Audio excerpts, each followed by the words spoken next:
ನಮಸ್ಕಾರ. ಮಹಾಭಾರತ ಚರ್ಚಾ ಕಾರ್ಯಕ್ರಮಕ್ಕೆ ಸ್ವಾಗತ. ನಾನು ಸ್ಮಿತಾ ರಂಗನಾಥ್. ಇರಾನ್ ಹಾಗೆ ಇಸ್ರೇಲ್ ಅಮೆರಿಕ ನಡುವಿನ ಯುದ್ಧ ಮತ್ತಷ್ಟು ಮಗದಷ್ಟು ತೀವ್ರ ಸ್ವರೂಪವನ್ನು ಪಡೆದುಕೊಳ್ತಾ ಇದೆ. ಹಂತ ಹಂತವಾಗಿ ಪ್ರಪಂಚದ ಇತರೆ ರಾಷ್ಟ್ರಗಳು ಕೂಡ ಈ ಯುದ್ಧದಲ್ಲಿ ಪ್ರತ್ಯಕ್ಷವಾಗಿ ಕೆಲ ರಾಷ್ಟ್ರಗಳು, ಪರೋಕ್ಷವಾಗಿ ಕೆಲ ರಾಷ್ಟ್ರಗಳು ಭಾಗಿದಾರರಾಗ್ತಾ ಇದ್ದಾರೆ.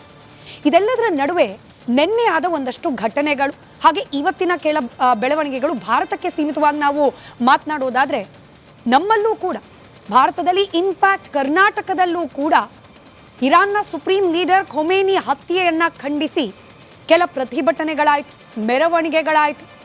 ಇದು ವೈಯಕ್ತಿಕವಾಗಿ ಆ ಸಮುದಾಯ ತನ್ನ ಭಾವನೆಯನ್ನು ವ್ಯಕ್ತಪಡಿಸಲಿಕ್ಕೆ ಸಂವಿಧಾನದಲ್ಲಿ ಅವಕಾಶ ಇದೆ, ಹಾಗಾಗಿ ಅವ್ರು ವ್ಯಕ್ತಪಡಿಸಲಿ ಅಂತ ಹೇಳಬಹುದಾಗಿತ್ತೇನೋ. ಆದರೆ ಅನುಮತಿಯೇ ಪಡೆಯದೆ ರ್ಯಾಲಿಯನ್ನ ಮಾಡಲಾಗಿದೆ ಅನ್ನೋ ಆರೋಪ ಒಂದು ಕಡೆ.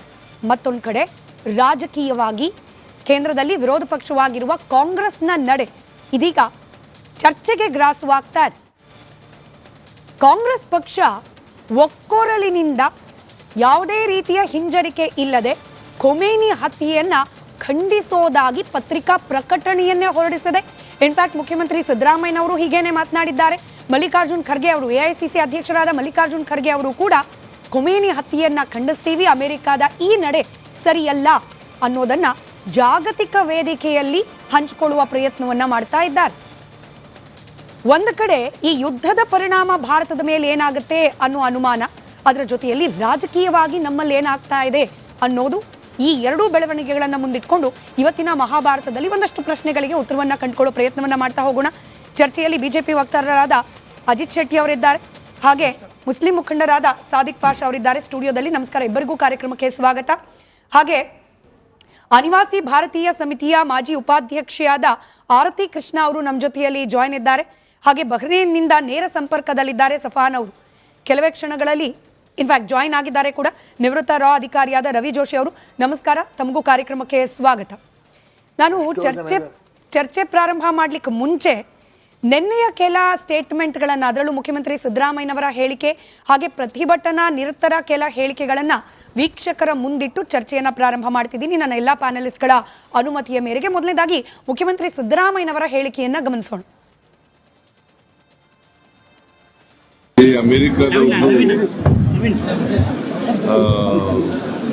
ನನ್ನ ಪ್ರಕಾರ ಖೊಮೇನಿ ಮೇಲೆ ಮಾಡಿರ್ತಕ್ಕಂಥ ವಾರ್ ಇದೆಯಲ್ಲ, ಇರಾನ್ ಮೇಲೆ ಮಾಡಿರ್ತಕ್ಕಂಥ ವಾರ್ ಅನಗತ್ಯವಾದದ್ದು. ಏನಾದ್ರು ಇದ್ರೆ, ಈಗ ಒಂದ್ ಕಡೆ ಶಾಂತಿ ಮಂತ್ರ ಹೇಳ್ತಾರೆ ಅಮೆರಿಕದ ಟ್ರಂಪ್, ಇನ್ನೊಂದು ಕಡೆ ಯುದ್ಧ ಮಾಡಿಸ್ತಾರೆ. ಇದು ತದ್ವಿರುದ್ಧವಾದಂಥ ನಿಲುವು. ಇದನ್ನು ನಾನು ತೀವ್ರವಾಗಿ ಖಂಡಿಸ್ತೇನೆ. ಖೊಮೇನಿ ಅವರು ಹತ್ಯೆಯಾಗಿದ್ದಾರೆ ಅಂತೇಳಿ ಟಿವಿನಲ್ಲೆಲ್ಲ ಬರ್ತಾ ಇದೆ. ಇದು ಖಂಡನೀಯವಾದಂಥ ಇದು. ಮತ್ತೆ ಅವರ ಆತ್ಮಕ್ಕೆ ಚಿರಶಾಂತಿ ದೊರಕಲಿ ಅಂತೇಳಿ ಈ ಅಮೆರಿಕದ ನನ್ನ ಪ್ರಕಾರ ಖೊಮೇನಿ ಮೇಲೆ ಮಾಡಿರ್ತಕ್ಕಂಥ ವಾರ್ ಇದೆಯಲ್ಲ, ಇರಾನ್ ಮೇಲೆ ಮಾಡಿರ್ತಕ್ಕಂಥ ವಾರ್.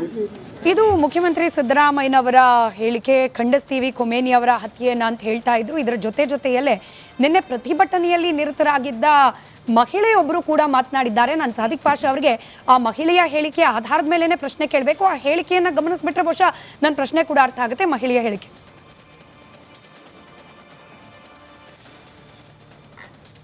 ಇಸ್ರಾಯಿಲ್ ಮತ್ತೆ ಅಮೆರಿಕಾಗೆ ಒಂದು ನನ್ನ ಸಂದೇಶ ಏನಂದ್ರೆ, ಅವರು ಒಂದು ಕಾಮ್ನಾಯಿಗೆ ಸಾಯಿಸಿದ್ದಾರೆ ಸರ್. ಇಷ್ಟೆಲ್ಲ ಕಾಮ್ನಾಯಿ ಇದ್ದೀವಿ ಸರ್ ನಾವು.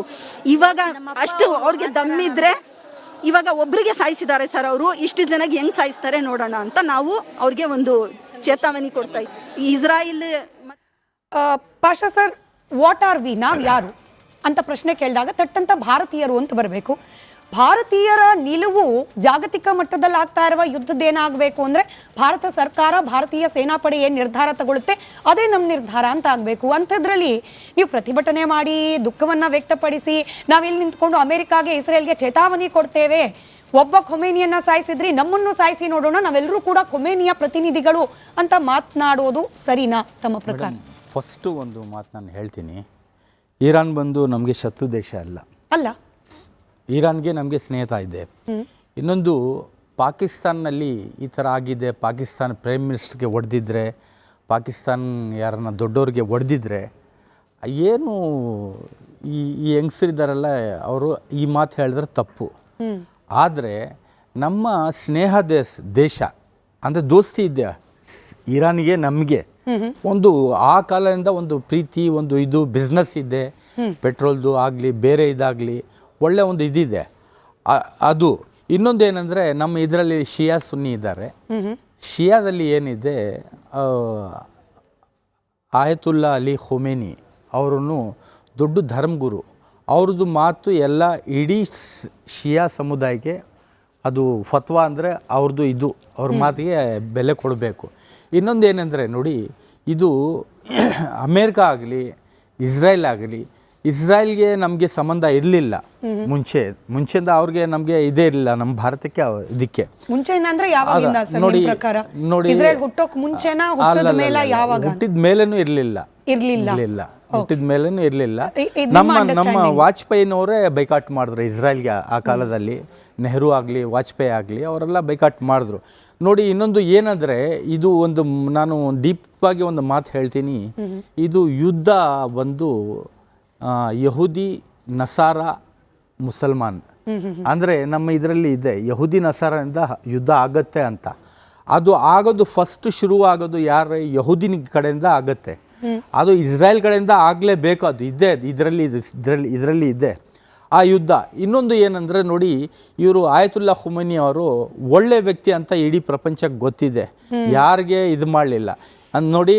ಈಗ ಗಾಜಾ ಆಗಲಿ ಮತ್ತು ಫಲಸ್ತೀನ್ ಆಗಲಿ, ಫಲಸ್ತೀನ್ ಬಗ್ಗೆ ಭಾಷಾ ಸರ್, ಭಾರತದ ಮುಸಲ್ಮಾನ್ ಮಹಿಳೆಯರನ್ನ ಸ್ವಲ್ಪ ಪಕ್ಕಕ್ಕಿಟ್ಟು ಇರಾನ್ನದ್ದೇ ಮಹಿಳೆಯರ ಬಗ್ಗೆ ಒಂದಷ್ಟು ಚರ್ಚೆ ಆಗ್ತಿದ್ಯಪ್ಪ. ಅಲ್ಲೇನೇನೆ ಅರ್ಧ ಜನ ಸೆಲೆಬ್ರೇಟ್ ಮಾಡ್ತಿದ್ದಾರೆ ಖೊಮೇನಿ ಹತ್ಯೆ ಆಗಿದ್ದು.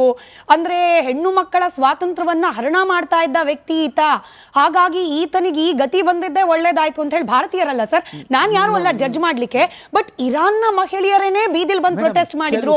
ಇದೀಗ ಇರಾನ್ನ ಮಹಿಳೆಯರೇನೆ ಬೀದಿಲ್ ಬಂದು ಡ್ಯಾನ್ಸ್ ಮಾಡ್ತಿದ್ದಾರೆ.